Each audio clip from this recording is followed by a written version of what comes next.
कांग्रेस दल पक्षर booth committee गठन Baipariguda block Congress दल पक्षर सांगठनिक कार्यक्रम जोरदार करुवा देखा मिलूँ।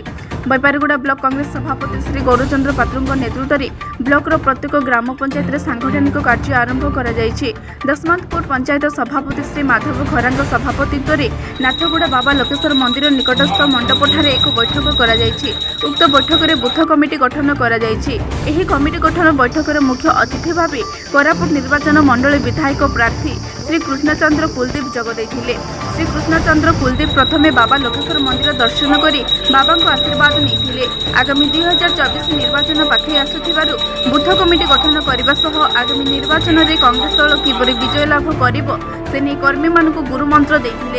एही बैठक में घेनुखिल सदानंद पात्र गोपबंधु पात्र पद्मन दलई विजय पांगी जगदीश बारिक गोपबंधु टाकरी बालाजी राव धवपति जानी समेत दशमंतपुर ग्राम पंचायतर शताधिक कांग्रेस कर्मी जोग देथिले। बैपारीगुड़ारू गोमती पांगी रिपोर्ट कोरापुट प्रथम खबर।